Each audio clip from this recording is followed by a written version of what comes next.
Hello everybody, my name is Spoons Rattling, and welcome to another video, where today we are covering one of my favorite units to use in this current edition of Warhammer 40k, and that being what I call the Orc's Death Combo. Now you may be asking what is the Orc Death Combo, and it's really quite simple. It's a squad of 6 Meganobs and Ghazghkull Thraka during the Waaagh and using Unbridled Carnage. It's one of the most brutal flurries of attacks that you can get in the entirety of the game, as you'll have 18 attacks at Strength 13, AP 3, Damage 2, as well as Ghazghkull's attacks, all at +1 to hit and wound with devastating wounds and lethal hits. And of course sustained hits from their faction ability.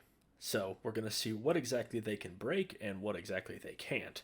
And we're going to start off really quite large, and that's against the Warhound Titan, which is of course no small feat. So they're going to average 18 hits because of the exploding 5s and 6s, but also the lethals, which will mean 6 auto wounds. They're wounding on 3s because of their +1 to wound with twin linked, which means they're converting most of those with a couple of dev wounds. And since the Warhound is saving on 5s, it only makes roughly 3 saves.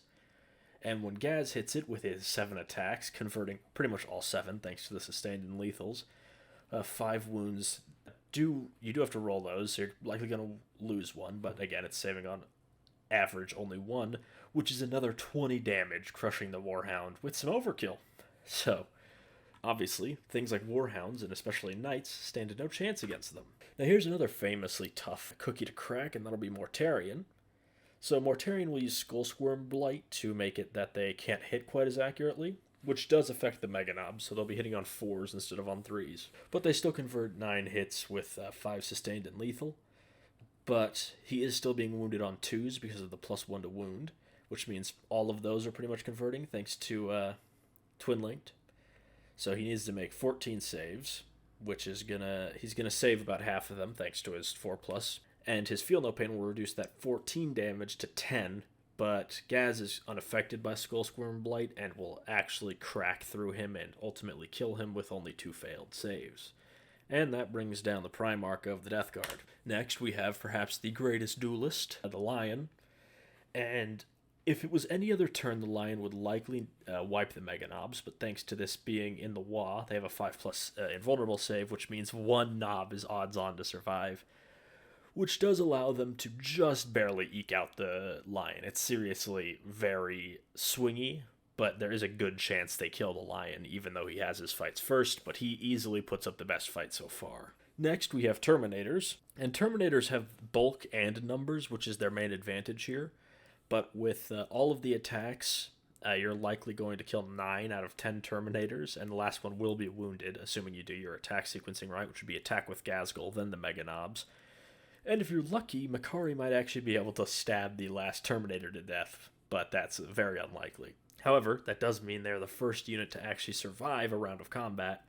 Of course, they're really not going to be able to do anything with only 1 Terminator fighting against this mob of instant death. Next, we have the Stompa, which you may think is less tough than a Warhound, but they're actually almost the same. But this guy has one advantage, being toughness 14, meaning the Meganobs are only wounding it on 4s, but even still, thanks to Twin Linked, they still get a lot of attacks through, and thanks to their high AP, it can't save very much, and Gaz is still wounding it on 2s, which means it's pretty much scrapped with overkill, with the squad dealing about 20 damage, and Gaz dealing 16 on top of that. The Stompa is unfortunately no more. So I've decided that I would compare them to another one of the units that I quite like, which is 5 Tyrant and a 6 Tyrant Guard, mainly because the numbers are pretty even. But unfortunately, the Tyrant Guard just can't quite eke it out. Their 3+ save is what really hurts them. They just can't save effectively, and you're likely to kill all of them with attacks to spare, which then the Hive Tyrant needs to save. And he does save a few, but Ghazghkull unfortunately lands a few lucky hits, and he is dead. And then, surprisingly, the people that do the best out of everyone is actually the Death Corps of Krieg. As long as you have a 20-man with a Field Marshal and Primaris Psychers, they have enough models to the point where the Meganobs can only wipe about half the squad, a little less actually.